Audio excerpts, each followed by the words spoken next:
Ինչին են սպասում Երևանն ու Բաքուն սառեցրել են հարաբերությունների կարգավորումը, դրական ազդակների փոխանակումը պահպանվում է, ինչով է դա պայմանավորված։ Հայ գերիների վերադարձ հնարավոր է այս շրջանում։ Ռուբեն Վարդանյանին տեղափոխել են ծանր հանցագործների ՈՒՄԲԱԿ-ի բանդ։ Հայ իրավապաշտպանները բարձրաձայնում են ոչ մի լուր չկա գերիների պահպան պայմանների մասին։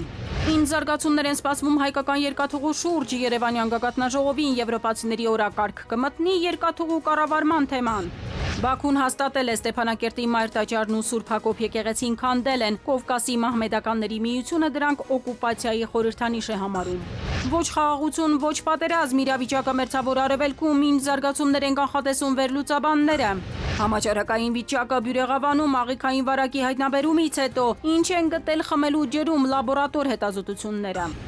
Նրանց օգնող ձեռքին անհամբեր սպասում են այնտեղ, որտեղ աղետ է պայքար։ Հայկական Կարմիր խաչի հրազդանի մասնաճյուղը տեղափոխվել է նոր ժամանակակից շենք։ Ընտրացուցակների գրանցումից հետո կուսակցություններն ու դաշինքները 5 օրում պարտավոր են նախընտրական հիմնադրամ բացել, կենտրոնական ընտրականի հիշեցումը։ Մոդուլային տնակներ կարիքավոր ընտանիքներին, ժամանակավոր կացարան ապահովելու պետության նոր նախաձեռնությունը։ Ողբերգական ավտովթար Սյունիքում իրանց ու Պեժոն 100 մետր գլորվել է ձորը, հնգամյա երեխան մահացել է։ Արմենիայի եթերում նորությունների գլխավոր ժամն է, բարի երեկո, ես Շահանե Մեժլումյանն եմ, ամենակարևորն ու դիտարժանը մեր եթերում։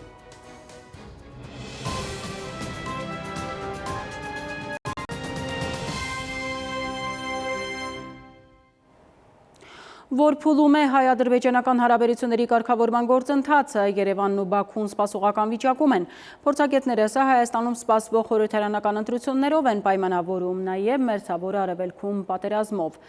Վաշինգտոնը, որ խաղաղության փաստաթղթի նախաստորագրման հովանավորություններ ստանձնել, այժմ ավելի առաջնահերթ խնդիրներով է զբաղված Իրանում և նրա շուրջը։ Մշուշոտ է նաև Թրիփի ապագան։ Նաիրի Մուրադյանի անդրադարձը։ Սառեցված թե սպասողական վիճակ Հայաստան-Ադրբեջան բանակցային գործընթացում։ Քաղաքագիտական և փորձագիտական համայնքը այսպես է ձևակերպում. հայկական և ադրբեջանական կողմում կա անկալում, որ նախընտրական շրջանում պետք է պահպանել դրական ազդակների փոխանակումը, ինչը ոչ թե բանակցություններին է վերաբերում, այլ ընդամենը իշխանությունների միջև սիմվոլիկ պայմանավորվածության արդյունք է։ Այն հետընտրական շրջանում հնարավորություն կտա կազմակերպել բանակցություններ։ Բնականաբար բանակցությունները հատկապես Հայաստանի և Ադրբեջանի միջև ըստ էության Վաշինգտոնի ուղիղ, այսպես ասենք, մասնակցությամբ է սկսվել, նկատի ունեմ այս փուլը։ Իսկ այս փուլում բնականաբար Վաշինգտոնի համար կան այլ առաջնահերթություններ եւ այս ամենը կարծեք թե ստիպում են, որպեսզի հայ-ադրբեջանական հարաբերությունները այս պահին երկրորդվեն։ Մերձավոր արևելքում լարվածության պահպանումը, դրանով պայմանավորված նաև հայ-ադրբեջանական հարաբերությունների երկրորդումը նաև նպաստում է, որպեսզի Հայաստանում նախընտրական շրջանը սահուն անցնի։ Հայաստանի իշխանությունների համար ըստ վերլուծաբանների այս իրավիճակը ձեռնտու է։ Նոր անակնկալների մատուցման խնդիր չկա ժողովրդին, որպեսզի որոշակի պրոցեսներ գեներացվեն ընտրությունների նախօրեին։ Հետևաբար կարծում եմ այս փուլում բանակցությունների պայմանական դադարեցումը բխում է թե ստեղծված աշխարհաքաղաքական իրավիճակից եւ թե ներքաղաքական իրավիճակից։ Իրանական ճակատում Վաշինգտոնի համար ամեն ինչ պարզ չէ եւ հակամարտությունը առնվազն գոնե սառեցված չէ։ Վաշինգտոնի համար խնդիրները բավականին շատ են լինելու։ Հետևաբար Հայաստանի եւ Ադրբեջանի միջև հարաբերությունների կարգավորման ընթացքը, եթե Թրամփի վարչակազմը չօգտագործի սեփական հաջողությունները ցույց տալու համար, ապա այլ պարագայում էլ քաղաքական եւ բանակցային իմաստով այն առաջնահերթություն չի լինելու։ Սա նաեւ վերաբերում է Սյունիքով Թուրքիան Ադրբեջանին կապող Թրիփին։ Այստեղ եւս մենք տեսնելու ենք առնվազն սառեցում իրավիճակի, քանի դեռ իրանական ճակատում Միացյալ Նահանգների համար ամեն ինչ պարզ չէ եւ որոշակի ստատուս քվո հաստատված չէ։ Տարածաշրջանում կարելի ասել Իրանը պահպանում է դոմինանտությունը կամ այն կիսում է Թուրքիայի հետ։ Այս պարագայում ըստ փորձագետների քիչ իրատեսական է, որ Ադրբեջանը կամ Թուրքիան որոշեն ռազմական գործողությունների միջոցով ճանապարհ վերցնել Հայաստանից։ Նրանք չեն ասում Հայաստանում տանկերով չենք հարձակվելու, որովհետեւ խաղաղություն է։ Նրանք ասում են մենք տանկերով չենք մտնելու, որովհետև կարող ենք մեքենաներով մտնել։ Տարբերություն կա այստեղ։ Եթե նրանք իրենց արժեն դրած խնդիրները կարծում են, որ կարող են լուծել բանակցությունների միջոցով, ինչու պիտի դա անեն պատերազմի միջոցով։ Իրանի համար այդ ճանապարհը կարմիր գիծ է, եւ եթե Երևանը չցանկանա այդ ճանապարհը տրամադրել թուրք-ադրբեջանական տանդեմին, ապա Իրանը կկանգնի Հայաստանի թիկունքին։ Նայիրի Մուրադյան, ժամը լրատվական։ Արցախի նախկին պետնախարար Ռուբեն Վարդանյանին տեղափոխել են Ումբակի բանտային համալիր, որը Բաքվից դուրս է գտնվում եւ նախատեսված է ծանր հանցագործների ու ՑՄՀ դատապարտվածների պահպան համար։ Միեդում հայ գերիների շահերի ներկայացուցիչ Սիրանուշ Սահակյանը հայտնել է, որ այդ հաստատություն են տեղափոխվել նաեւ այլ հայ գերիներ։ Նա ասել է, որ պահպան պայմանների մասին ոչինչ հայտնի չէ, թափանցիկություն չկա, միջազգային իրավունքի նորմերով սահմանված երաշխիքները խախտվում են։ Ընտանիքի անդամներին նախապես չեն հայտնել, թե որտեղ եւ երբ են տեղափոխում ռեժիմի եւ զանգերի ինչ փոփոխություններ են լինելու։ Իրավապաշտպանը ժամի հետ զրույցում ի դեպ չի բացառել նաև նախընտրական այս շրջանում որոշ գերիների հայրենադարձումը։ Կան ներքին ու արտաքին գործոնները եւ այդ զուգադիպության բարական մենք հավանականություն տեսնում ենք ազատ արձակման։ Այսինքն չեք բացառում ամեն դեպքում, որ վերադարձնեն գերին։ Այո, չեմ բացառում, բայց չեմ կարող նախ կոնկրետ ժամանակահատված նշել եւ չեմ կարող կոնկրետ թիվ նշել։ Ինձ համար կանխատեսելի է նաեւ, որ ամբողջական վերադարձ չի լինի, քանի որ դա չէր համապատասխանի նախորդի պրակտիկային։ Փուլ մաս վերադարձի մոտեցումն է միշտ եղել, ենթադրում եմ այդ տրամաբանությունը կպահպանվի, կամ 3-ին են տալու, կամ 8-ին են տալու, կամ 4 եւ 8 նման հարաբերակցություն կարող է լինի, կապված ինչ ընթացքով կգնան բանակցությունները։ Կարող են տա 23 թվականի 8 ռազմագերիներին, 20 թվականի ռազմագերիներին չտան։ Բաքուն հաստատել է Ստեփանակերտի Մայր տաճարն ու Սուրբ Հակոբ եկեղեցին քանդել են Կովկասի մահմեդականների վարչությունը, պատասխանել է Մայր աթոռի օրեր առաջ տարածած հաղորդագրությանը, որում խստորեն դատապարտում են Ադրբեջանի իշխանությունների կողմից իրականացվող Արցախի հոգևոր եւ մշակութային ժառանգության հետևողական ոչնչացումը։ Բաքուն հայտարարել է, թե իբր այս երկու եկեղեցիները օկուպացիայի խորհրդանիշներ էին։ Ըստ տարածված հաղորդագրության, իբր Ստեփանակերտ վերադարձածներն են վերջին ամիսներին դիմել պետական մարմիններին եւ տեղական դատարաններին քանդելու բոլոր այն կառույցները, որոնք այդ տարածքներում չեն եղել մինչև իրենց ձևակերպմամբ օկուպացիան։ Ի դեպ, քիչ առաջ հայտնի է դարձել, որ ադրբեջանցի վանդալները վնասել են Արցախի Մարտունի Սուրբ Ներսես եկեղեցու գմբեթի խաչը։ Խորվիրապը առանց Արարատ լեռան անձնագրի գույնն էլ կարմիր։ Ինչ տեսք է ունենալու նոր կենսաչափական անձնագիրը, պարզ է դարձել Փաշինյանի ֆեյսբուքյան տեսանյութից, որտեղ վարչապետը ներքին գործերի նախարարի հետ խոսում է Հայաստանում շրջանառության մեջ դրվելիք նոր կենսաչափական անձնագրերի մասին։ Անձնագրի էջերից մեկում Խորվիրապի հայտնի լուսանկարն է, որի հետնապատկերում սակայն Արարատ լեռը չկա։ Փաշինյանը տեսանյութին կից գրել է. Հայաստանի նոր կենսաչափական անձնագիրը արտացոլում է մեր ինքնությունը, պատմամշակութային ժառանգությունը եւ պետականությունը։ Նա նշել է, որ նոր նմուշի կենսաչափական անձնագրերը եւ նույնականացման քարտերը շրջանառության մեջ կդրվեն աշնանը։ Արարատի մարզից պատկերել ենք Խորվիրապը, որպես էլի մեր քրիստոնեության կարևորագույն կենտրոններից մեկը, եւ իհարկե նկատում են մեր քաղաքացիները, որ մենք այնպիսի ռակուրս ենք ընտրել մեր քաղաքականությունների եւ ինչի մասին շատ վաղուց խոսել ենք եւ խոսում ենք, որ կադրում արտացոլված լինի մանավանդ Հայաստանի Հանրապետության անձնագիրն է արտացոլված լինի Հայաստանի Հանրապետության տարածքը եւ Հայաստանի Հանրապետության ինքնիշխան տարածքը արտահայտված լինի։ Ու սրա մասին շատ քննարկումներ են եղել, շատ են խոսել, ենթադրում եմ էլի կլինի, բայց մեր ընկալումը եւ դիրքորոշումը այսպիսին է։ Հայաստան-Թուրքիա համատեղ աշխատանքային խումբ է ձևավորվել Գյումրի կարծ երկաթգծի վերականգնման եւ գործարկման համար։ Խումբը հանդիպումը կարծում է անցկացրել ընդգծել Գյումրի կարծ երկաթգծի շուտապույտ գործարկման կարեւորությունը։ Հայաստանում ամերիկյան դեսպանությունը սա որակել է պատմական առաջընթաց խաղաղ եւ բարգավաճ հարավային Կովկասի կերտման ճանապարհին։ Հայկական երկաթուղու հարցը վերջին շրջանում թոփ թեմա է մամուլում մի փաստաթուղթ է հայտնվել, ըստ որի մեր երկաթուղու հարցը եվրոպացիներին էլ է հուզում եւ հնարավոր է ընդգրկվի Երևանում երկուշաբթի սպասվող եվրոպական գագաթնաժողովի օրակարգում։ Էդուարդ Պողոսյանի անդրադարձը։ Հայկական երկաթուղու ռուսական կառավարումը եվրոպացիների քննարկումների սեղանին կլինի քաղաքական համայնքի առաջիկա գագաթնաժողովին, որը հյուրընկալելու է մեր մայրաքաղաքը։ Լրատվամիջոցներով մեկ տեղեկությունը տարածվեց։ Այս հավաքը կազմակերպելու համար Եվրոպայից խորհրդատվական փաստաթուղթ ուղեցույց են Երևան հասցրել, մանրամասն նկարագրելով, թե իրենց ինչ է անհրաժեշտ, եւ ըստ մամուլում հայտնված փաստաթղթի, այստեղ եվրոպացիները խոսում են նաեւ Հայաստանի երկաթգծերի մասին, նշելով, որ մեջբերում միջին միջանցքի զարգացման եւ կայունության համար էական է, որ Հայաստանը լիարժեքորեն ինտեգրվի տարածաշրջանային երկաթուղային եւ ավտոմոբիլային ցանցին, միաժամանակ կառավարելով ռուսական ազդեցության աստիճանը։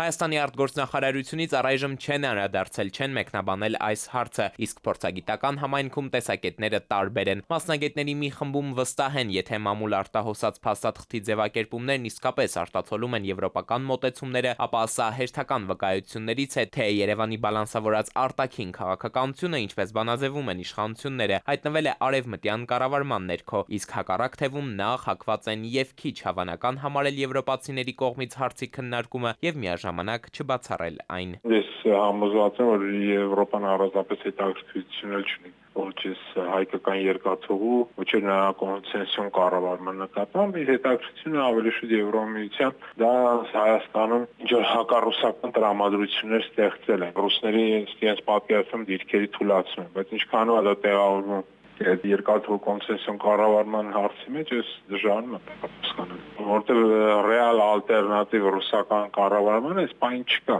Իսկ Հայաստանի կառավարության օրակարգում թևածող գաղափար է, ինչպես վարչապետներ ձևակերպել Հարավկովկասյան երկաթուղու կառավարումն օրինակ ղազախական ընկերությանը փոխանցելու հարցը։ Հետաքրքրություն կա նաև Քաթարից ու Քուվեյթից։ Երկաթգծի ռուսական կառավարումից հրաժարվելու այս խոսակցությունը թեժացել է տարեսկզբից, թեպետ երասխախուրի երկաթուղին վերականգնելու Երևանի առաջարկը դրական արձագանքի արժանացավ Մոսկվայից, Հայաստանն այնուամենայնիվ սկսեց Ռուսաստանի հետ քննարկել երկաթուղու կառավարումը որևէ այլ պետության փոխանցելու հարցը։ Սա այն պատճառով, որ Ռուսաստանի հետ որոշ չբացահայտվող ուժեր ոչ այնքան լավ հարաբերություններ ունեն, իսկ Սյունիքի Թրամփի երթուղով անցնելու է նաև երկաթգիծը։ Հակառուսական տրամադրություններ ունեցող երկրները չեն ուզում ճանապարհ կտրել Մոսկվայի կառավարման ներքո գտնվող ենթակառուցվածքներով։ Ռուսաստանի Դաշնության մեր գործընկերների հետ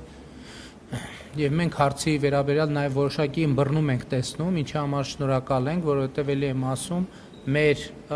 ասածի մեջ որևէ բան, որը ուղղված է Ռուսաստանի դեմ չկա։ Չնայած ըստ Փաշինյանի խոսքի ռուս գործընկերներից ըմբռնում են տեսել այս հարցի վերաբերյալ, Մոսկվայում սակայն անդրադառնալով թեմային արտգործնախարարության պաշտոնական ներկայացուցիչ Զախարովան նույնիսկ տարօրինակ էր որակել երկաթուղու վերաբերյալ Երևանի մեկնաբանությունները։ Միևնույն ժամանակ անվտանգության խորհրդի քարտուղար Շոյգուի խոսքով Հայաստանի երկաթգծի համակարգը մեկ գիշերում կփլուզվի, եթե Ռուսաստանից զատ որևէ այլ պետության հանձնվի դրա կառավարումը։ Տնտեսական կախվածությունը, օրինակ, վերջին տարիներին կտրուկորեն աճել է Ռուսաստանից։ Հիմա այս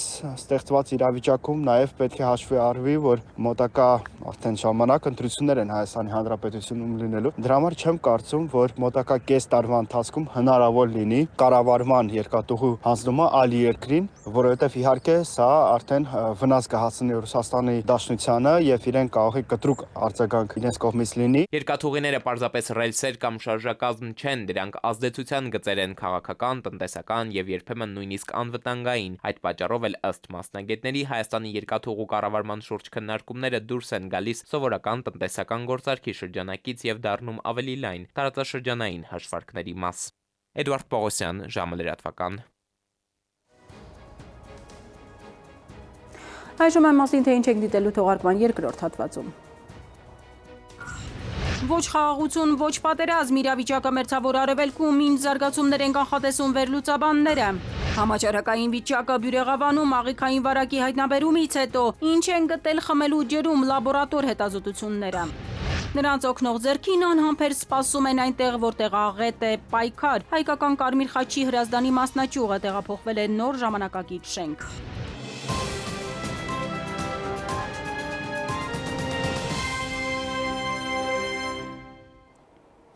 Ժամը շարունակում է աշխատանքը Արմենիայի ուղիղ եթերում։ Մերձավոր Արևելքում լարվածության ֆոնին Միացյալ Նահանգներ Իրան սառեցված կոնֆլիկտային իրավիճակում Ռուսաստանի եւ Իրանի բարձրաստիճան պաշտոնյաների միջև բանակցային գործընթացներ են տեղի ունենում։ Նախորդին Ռուսաստանի նախագահ Պուտինը Սանկտ Պետերբուրգում հանդիպեց Իրանի արտգործնախարար Աբբաս Արաղչիի հետ։ Ըստ վերլուծաբանների Ռուսաստանը շարունակում է իր միջնորդությունը առաջարկել աջակցելու Միացյալ Նահանգների եւ Իրանի միջև ստեղծված հակամարտության հանգուցալուծմանը դիվանագիտական ճանապարհով։ Փորձագետների կանխատեսումների համաձայն քիչ հավանական է, որ Միացյալ Նահանգների եւ Իրանի միջև կրկին մեծ մասշտաբային պատերազմ տեղի ունենա։ Իրանական կողմը այդ առումով շահագրգռված չէ, Միացյալ Նահանգներն էլ չի կարողանում իր առջև դրված խնդիրները լուծել։ Ամենահավանական տարբերակը ըստ վերլուծաբանների կանխատեսումների ոչ պատերազմ, ոչ խաղաղություն իրավիճակի անորոշ ժամկետով պահպանումն է։ Ես կարծում եմ, որ այստեղ նախ պոտենցիալ չոզը Ռուսաստանի ներգրավելու խնդիր է կա բանակցությունների մեջ։ Երկրորդը իհարկե բացամնում, որտեղ բաց է իմաստով, որ մենք տեղեկատվություն չունենք, էլի օբյեկտիվ, բայց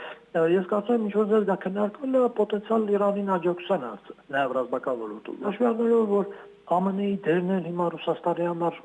փոխվել է մի քիչ, որտեղ ԱՄՆ-ի նշանակությունը հիմա ռուսական կոնտեքստում այնքանով մեծ, որ ԱՄՆ-ն օգնում է լուծել ուկրաինական խնդիրը, այսինքն բանակցություններին աջակցում է։ Բայց քանի որ այս բանակցությունները փաստացի փակուղի մեջ են հիմա գտնվում, այդտեղ չի բացառում, որ ռուսական կողմը նաև գնա ինչ-որ աջակցության Իրանին շատ ավելի կոնկրետ է, քան ուղղակի հայտարարություններ։ Նրանց անհամբեր սպասում են այնտեղ, որտեղ աղետ է, լինի սողանք, երկրաշարժ թե պատերազմ, այնտեղ, որտեղ մարդկային օգնող ձեռք է պետք առաջին բժշկական օգնության ուսուցում կամ սոցիալական աջակցություն։ Մարդասիրությունն ու անկողմնակալությունն է նրանց գլխավոր սկզբունքը։ 1993-ից ի վեր Հայաստանի Կարմիր խաչը հազարավոր աջակցության ծրագրեր է իրականացրել մեր երկրում։ 12 մարզային կենտրոններից Հրազդանինը այժմ գործելու է նոր ժամանակակից շենքում հագեցած նորագույն տեխնիկական միջոցներով։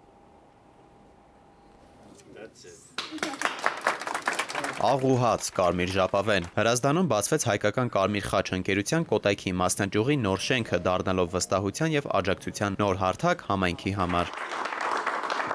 Նորաբաց շենքը էապես տարբերվում է նախկինից, ավելի ընդարձակ է եւ հագեցած ժամանակակից պայմաններով։ Շին աշխատանքները տևել են 1 տարի։ Շենքը կառուցվել է կարմիր խաչի միջոցներով Հարավային Կորեայի աջակցությամբ եւ տարբեր նվիրատվությունների շնորհիվ, վկայելով միջազգային համագործակցության մասին։ Հայկական կարմիր խաչը Հայաստանում ունի 12 մասնաճյուղ եւ այս տարի նախատեսվում է բացել 13-րդը Գորիսում։ Այս պայմանները մեզ թույլ են տալիս ավելի սահուն եւ հանգիստ իրականացնել մեր ծրագրերը։ Մեր շահառուների նաև համար արդեն այսպես ասած սովորել են այս տարածքին, դրա համար մենք այդ տրամաբանությամբ ենք առաջնորդվել։ Սնունդ ենք տրամադրում, հիգիենայի պարագաներ ենք տրամադրում։ 2020-2023 թվականներից հետո Ղարաբաղից տեղահանվածները ավելի շատ էին դիմում, բայց այս ժամանակահատվածում ես կասեմ, որ բալանսավորվել է դիմորդների քանակը։ Միջոցառման ընթացքում ներկայացվեցին Կարմիր խաչի գործունեության առանցքային ուղղությունները, հատկապես կյանքի դժվարին իրավիճակներում։ Կադրերը վկայում են, թե ինչպես են աշխատակիցները հաճախ վտանգելով սեփական կյանքը աջակցում աղետի գոտում հայտնված մարդկանց, գործելով շուրջօրյա առանց դադարի։ Հայկական Կարմիր խաչը միջազգային Կարմիր խաչի հետ համագործակցում է 3 ուղղությամբ՝ կլիմայի փոփոխության դեմ պայքարի, բնակչության միգրացիայի եւ առողջապահական սոցիալական հարցերի։ Երբ որ աղետալի դեպք է տեղի ունենում, հայկական Կարմիր խաչը ներկայացնում է աղետի ծավալը եւ միջազգային գործընկերները կարողանում են արձագանքել։ Հումանիտար օգնության կարևոր կետերից մեկը ժամանակին արձագանքելն է, որին մենք ձգտում ենք։ Երբ բացվում են նոր գրասենյակներ եւ տարածաշրջանային մասնաճյուղեր, մարդկանց հնարավորություն է ընձեռվում օգնություն ստանալ Հայաստանի տարբեր քաղաքներում։ Ռուսական եւ հայկական Կարմիր խաչի համագործակցությունը ունի տասնամյակների պատմություն։ Մենք տարիներ շարունակ համագործակցել ենք տարբեր նախագծերի շուրջ։ Հիմա համագործակցում ենք ընտանիքների վերամիավորման հարցերով, եթե ընտանիքի որևէ անդամ կորել է։ Նոր շենքի բացումը ոչ միայն ենթակառուցվածքային զարգացում է, այլ նաև ուղերձ մարդասիրությունը շարունակվելու է ընդլայնված հնարավորություններով եւ նոր ուժով։ Դավիթ Թադևոսյան, Վաչե Սիմոնյան, ժամը լրատվական։ Բացառության որդեգրության քաղաքացիական կացության մյուս 6 գրանցումը կատարող մարմինը թվայնացրել է ծառայությունները։ Երեխայի ծնունդը օրինակ գրանցվում է Արմետ համակարգից ստացված տվյալներով եւ ծնողներից մեկի էլեկտրոնային ստորագրությամբ։ Խիստ նույնականացման պահանջը խիստ կարևոր հարցի հետ առնչություն ունենալով է պայմանավորված, պարզաբանում են քաղաքացիական կացության ակտերի գրանցման բաժնից։ Ինչ վերաբերում է որդեգրության գործընթացը չթվայնացնելուն, ապա այստեղ որոշ բարդություններ կան, հենց նաեւ տեխնիկական իմաստով։ Դատարանի որոշումը էլեկտրոնային հարթակներում հասանելի չէ, հետևապես գաղտնիությունը թույլ չի տալիս այն էլեկտրոնային տարբերակով իրականացնել։ Հերթերը կառավարելու տեսանկյունից իհարկե բավական արդյունավետ է, քանի որ այլևս քաղաքացիները այլ ծառայությունները, որոնք պիտի ստանան հենց ՔԿԱԿ սպասարկման կենտրոնում, չեն դիմելու ՔԿԱԿ կենտրոններ, այլ էլեկտրոնային եղանակով են ներկայացնելու։ Օրինակ, բավական թվաքանակի աճ ունենք կրկնօրինակ վկայականների ստացման դիմումատուների տեսանկյունից, որը հնարավորություն է տալիս նաև քաղաքացիներին դիմել նաև գտնվելով օտարերկրյա պետությունում, այսինքն եթե քաղաքացին գտնվում է օտարերկրյա պետությունում, այլևս անհրաժեշտություն չունի որևէ մեկին լիազորել կամ ինքը հենց անձամբ ներկայանալ ՔԿԱԿ սպասարկման կենտրոն։ Բյուրեղավանում արձանագրված աղիքային վարակի հետքերով են գնացել հիվանդությունների վերահսկման և կանխարգելման ազգային կենտրոնի մասնագետները։ Նրանք համայնքում խմելու ջրի նմուշարում են կատարել և լաբորատոր հետազոտությունների արդյունքում հայտնաբերել են կոլիֆորմ մանրէներ, իսկ կենսաբանական հետազոտություններով ռոտավիրուս, ադենովիրուս և կոլի խմբի ախտածիններ։ Հիվանդությունների կանխարգելման կենտրոնը հայտարարել է, որ ձեռնարկվել են անհրաժեշտ հակահամաճարակային միջոցառումներ և խնդրի մասին պատկան մարմինները իրազեկվել են։ Ներկայում ակտիվ բռնկում չի արձանագրվում, վարակը դեպի մարում է գնում, իսկ բուժօգնության դիմաց քաղաքացիների վիճակը գնահատվում է բավարար։ Մեր ունեցած տեղեկատվությամբ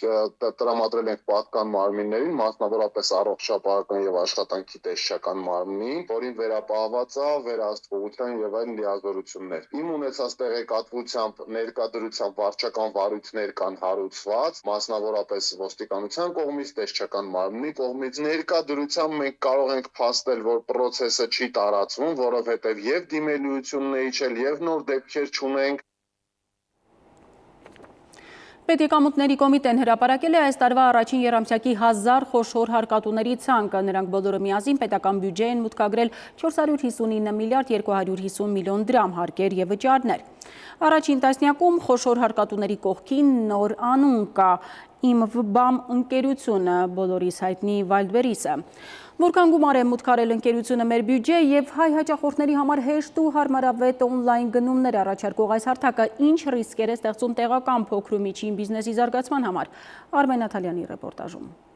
Հայաստանի 10 խոշոր հարկատուների ցանկում նախորդ 3 ամիսներին գրանցվել է նոր անուն՝ ԻՄՎԲԱՄ։ Իրականում սա նույն Վայլդբերիս ընկերությունն է։ Ընկերությունը վճարել է 6.8 միլիարդ դրամ հարկեր։ Սա նախորդ տարվա առաջին եռամսյակի համեմատ ավելի է 16.7%-ով։ Լավ նորություն է։ Մարդիկ ավելի շատ հարկ են վճարել։ Սրանից հետևություն, որ աճել է բիզնեսի շրջանառությունը։ Լավ է բյուջեի համար, վատ տեղական բիզնեսի, մասնավորապես փոքր ու միջին բիզնեսի համար, նշում են փորձագետները։ Վերջի տարիներին առավել ևս հիմա էլ որ եթե շուկաներ այցելեք, կտեսնեք շարժը շուկաների դատարկությունը,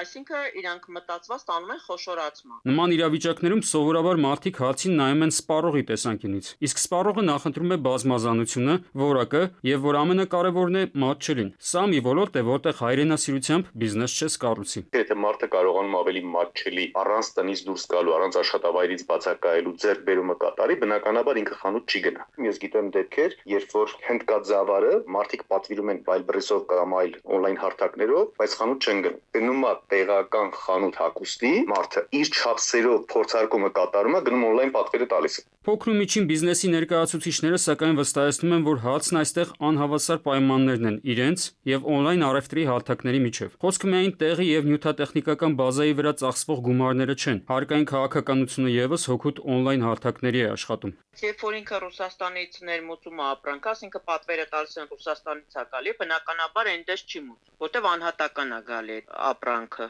Բնական է Ռուսաստանից ներմուծողին արդեն կոնկուրենտ է դառնում։ Ցանկացած պարագայում վճարում է ՓՄԶ-ն, իսկ իրանք չեն վճարում։ Արդեն ըստեղ գների տարբերություն է լինում։ ՓՄԶ-ները աշխատում են բացառապես մարզերի հաշվին։ Մարզերում, քանի որ կա ինտերնետի հասանելիության խնդիր, դեռևս հարթակներից օգտվելու դժվարություններ, բարդություններ, դեռևս սպառողների մի հատված կա, որոնք որ սովորիթի ուժով բացառապես օֆլայն առևտուրն են նախընտրում, օրինակ տատիկ-պապիկները երբևէ չեն գնա Վայլդբերիսից հնդկաձավարը պատվիրել։ Սովորաբար այս հարցի քննարկման ժամանակ ոլորտի պատասխանատու պաշտոնյաները շեշտում են, որ օնլայն առևտրից կարող են օգտվել նաև տեղական փոքր ու միջին բիզնեսի ներկայացուցիչները, այսինքն սա հնարավորություն է մեր ՓՄԶ-ի համար։ Մյուս կողմից կարծես դիսկրիմինացիա էլ կա։ Սուպերմարկետը գնում է բանկին, դիմում է, ստանում է արտոնյալ տոկոսադրույքի 9%, ՓՄԶ-ն գնում ստանա 18%։ Այսինքն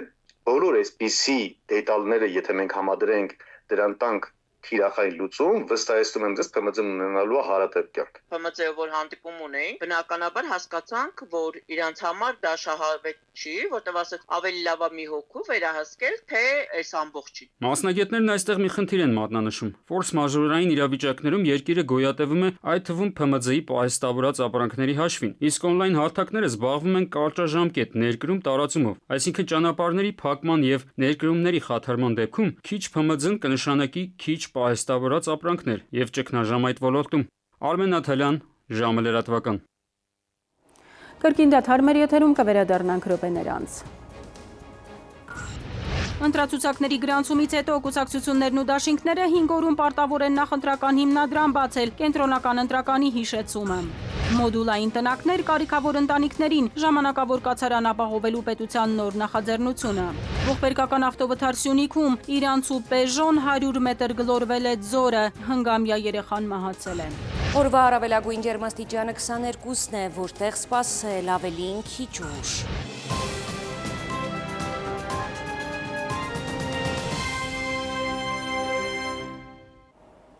Մենք վերադարձանք, շարունակում ենք թողարկումը։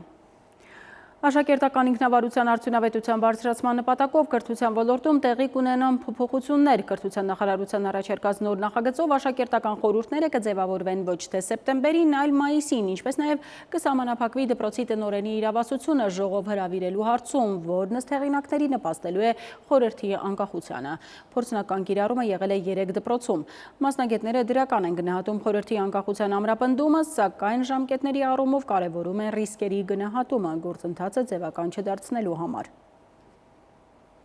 Ոչ թե պետք է բոլոր դպրոցներում նույն ժամանակ լինի այդ ընտրություններ, նոր խորհրդի ձևավորում, այլ պետք է այնպես անել, որ երբ լիազորությունների ժամկետը ավարտվում է,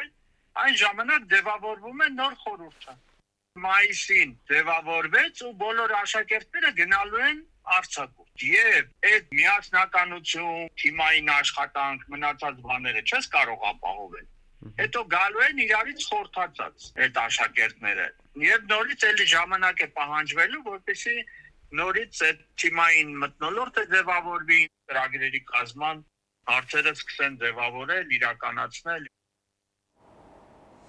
Լավագույն մասնագետները աշխարհի տարբեր գրադարաններից, թանգարաններից եւ վերականգնման կենտրոններից այս օրերին Հայաստանում են։ Նրանք եկել են մասնակցելու հիշողության կերպարանքները ամենամյա սեմինարին, որն այս տարի 15-րդ հոբելենականն է։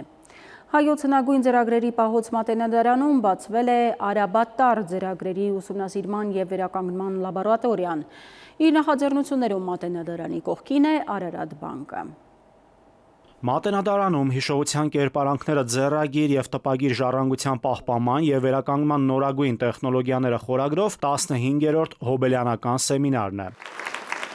Այն համաֆինանսավորում է Արարատ բանկը, Հայաստանի կրթության, գիտության, մշակույթի եւ սպորտի նախարարությունը, Հայաստանում Եվրամիության պատվիրակությունը։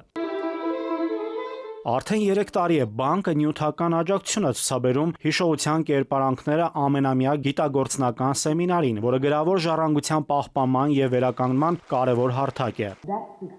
Միջազգային սեմինարի շրջանակում աշխարհի տարբեր թանգարանների, գրադարանների, արխիվային հաստատությունների եւ կենտրոնների լավագույն մասնագետները դասախոսություններ ու քննարկումներ են ունենում, ինչպես նաեւ փորձի փոխանակում վարպետության դասերի կազմակերպում Մատենադարանի եւ Հայաստանի այլ հաստատությունների մասնագետների հետ։ Յուրաքանչյուր բիզնես այսօր պարտավոր է կանգնել հասարակության կողքին, լուծելով տարատեսակ խնդիրներ, թե գիտական, թե բնապահպանական, թե կրթական, թե առողջապահական ոլորտում։ Իսկ Արարատ բանկի սոցիալական ծրագրերի պորտֆելում այսօր ավելի քան 50% ծրագրերի կազմում են կրթական ծրագրերը, ինչը մեզ համար կարևոր է եւ կարևոր ցուցիչ է նաեւ առ այն, որ Արարատ բանկը շատ կարևորում է գիտական եւ կրթական ոլորտը, որը իհարկե մեր երկրի ապագայի համար մեծ դերակատարում պետք է եւ կարող է ունենալ։ Այս տարվա սեմինարի նիստերին հատուկ ուշադրություն կդարձվի կոնֆլիկտային եւ հետկոնֆլիկտային երկրների, այդ թվում Մերձավոր Արևելքի գրավոր ժառանգության պահպանության հաստատությունների առաքելությանը, մշակութային ժառանգության պահպանության եւ փոխանցման գործում։ Ինձ համար շատ թանկ է, որ այդպեսին դառնում է մասնավոր հատվածը, որ մենք ունենք գաղափարակիցներ, մենք ունենք մեր արժեքները կիսող կառույցներ եւ ինչպես Արարատ բանկի տնօրենը նշեց, երբ մենք հավաքվում ենք, մենք ոչ թե խոսում ենք հերթական ծրագրի մասին, այլ հաստատում ենք այն փաստը, որ Արարատ բանկը Մատենադարանի կայուն գործընկերն է։ Սեմինարի շրջանակում բացվեց Մատենադարանի արաբատար ձեռագրերի ուսումնասիրման եւ վերականգնման լաբորատորիան։ Այս ձեռագիրը 16-րդ տարին բժշկական ձեռագիր է։ Արարատ բանկն առաջին ֆինանսական հաստատությունն էր, որը սկսեց համագործակցել Մատենադարանի հետ։ 2 տարի առաջ Արարատ բանկի աջակցությամբ ստեղծվել եւ վերազինվել է Մատենադարանի կենսաքիմիական հետազոտությունների լաբորատորիան, ինչը որակական նոր մակարդակի է բարձրացրել Մատենադարանի ձեռագրերի վերականգնման կարողությունները։ Նաիրի Մուրադյան, ժամը լրատվական։ Ողբերգական ավտովթար է տեղի ունեցել Սյունիքում, Իրանցու վարած Պեժոն 100 մետրից գլորվել է ձորը, 5 տարեկան երեխա է մահացել։ Այս եւ օրվա մյուս կարևոր թեմաները մեկ տեսաշարով։ Քվեարկությունից 40 օր առաջ հրապարակվել են ընտրողների նախնական ցուցակները ըստ տեղամասերի, դրանք հասանելի են ներքին գործերի նախարարության election.mim.gov.am հարթակում։ Ընտրողները կարող են որոնման հարթակում մուտքագրել իրենց անունազգանունը, գտնելու համապատասխան տեղամասը։ Կուսակցությունները եւ դաշինքները կենտրոնական ընտրական հանձնաժողովի կողմից ընտրացուցակների գրանցումից հետո 5 օրվա ընթացքում պարտավոր են բացել նախընտրական հիմնադրամ։ Դաշինքում ընդգրկված կուսակցությունները առանձին հիմնադրամ ստեղծելու իրավունք չունեն։ Հիմնադրամը ձևավորվում է տվյալ կուսակցության կամ դաշինքի անդամների կատարած վճարումներից։ Ռուսաստանում ժամանակավորապես դադարեցվել է ջերմուկի վաճառքը։ Ռուսական լրատվամիջոցները գրում են, որ շրջանառության մեջ գտնվող 338,000 շիշ ջերմուկ հանքային ջրի խմբականակի վաճառք է կասեցվել։ Ըստ արգելքի պատճառ գերատեսչությունը նշում է պարտադիր պահանջների խախտումներ։ Ըստ մամուլի խոսքը ջերմուկ ապրանքանիշի 2026 թվականի փետրվարի 17-ին եւ մարտի 5-ին արտադրված խմբականակի մասին է։ Հայաստանի սննդամթերքի անվտանգության տեսչական մարմնից հայտնում են, որ ջերմուկի այդ խմբականակների իրացումը կասեցնելու մասին որևէ տեղեկություն ռուսական կողմից չեն ստացել։ Աշխատանքի եւ սոցիալական հարցերի նախարարությունը նախատեսում է մոդուլային տնակներով ժամանակավոր կացարան տրամադրել կարիքավոր ընտանիքներին։ Ծրագիրը նպատակ ունի արագ արձագանքել կացարանի խնդիր ունեցող ընտանիքների կարիքներին։ Տնակներ կտրամադրվեն սոցիալապես անապահով, անօթևան կամ ոչ պիտանի պայմաններում ապրող անձանց։ Կսահմանվեն նաեւ շահառուների ընտրության չափանիշները։ Ներդրվելու է դիմումների ընդունման եւ գնահատման միասնական համակարգ։ Սյունիքի մարզում տեղի է ունեցել ողբերգական ավտովթար։ Իրանի քաղաքացին Peugeot ավտոմեքենայով դուրս է եկել ճանապարհից։ Դեպքը տեղի է ունեցել Երևան-Մեղրի ավտոճանապարհի 341 կիլոմետր հատվածում։ Մեքենան մոտ 100 մետր գլորվել է եւ ընկել ձորը։ Վարորդը եւ 3 ուղևորներ տեղափոխվել են Մեղրի բժշկական կենտրոն։ Վիրավորների թվում են 27-ամյա կին եւ 5-ամյա երեխա, ով շտապօգնության մեքենայում մահացել է։ Նախնական տվյալներով տուժածներն ու մահացածը նույն ընտանիքի անդամներ են։ Քնարիկ Պետրոսյան, ժամը լրատվական։ Թողարկման ավարտին եղանակ Լիլի Հովերն է տեղյակ օդերևութաբանների կանխատեսումներին։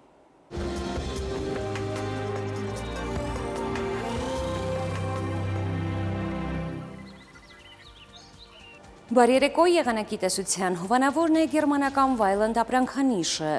իր որակյալ եւ գերխնայող գազի կաթսաներով։ Դրանք պաշտոնապես ներկայացված են էքստերիեր խանութ սրահներում։ Վայլանդ ձեր բնակարանի կայուն եղանակը։ Մեթեոաշխարհ նախ Հայաստան։ Մեր երկրի մեծ մասում նոր օրը կանցնի փոփոխական երկնքով։ Տեղումներ սպասվում են առավելապես հյուսիս-արևելյան գոտիներում։ Ջերմաստիճանը կնվազի եւս 3 նիշ, այնուհետև նորից կբարձրանա։ Վաղը ցերեկը Շիրակում, Կոտայքում, Գեղարքունիքում, Արագածոտնի եւ Վայոց-Ձորի լեռնային գոտիներում կդիտվի 12-ից 16 աստիճան։ Վայոց-Ձորի եւ Արագածոտնի նախալեռներում սպասվում է 18-ից 22, Լոռիում 10-ից 14, Տավուշում 13-ից 17 աստիճան, Արարատում, Արմավիրում կդիտվի 20-ից 22, Սյունիքի հովտային գոտիներում սպասվում է 13-ից 19, Սյունիքի նախալեռներում 9-ից 13 աստիճան։ Երևանում օրը կանցնի փոփոխական երկնքով։ Երեկոյան սպասվում են տեղումներ։ Այս գիշեր կանխատեսվել է 9-ից 11, ցերեկը 16-ից 19, երեկոյան 12-ից 14 աստիճան։ Եվ հրաժեշտից առաջ տեղեկացնեմ, որ մեր այս թողարկումից հետո Արմենիայի եթերում ընտրության ժամն է, այսօրվա հյուրը քաղաքացիական պայմանագիր կուսակցության պատգամավոր Հասմիկ Հակոբյանն է։ Այսքանն էինք պատրաստել այսօրվա համար, ես ձեզ հրաժեշտ եմ տալիս եւ մաղթում խաղաղ գիշեր։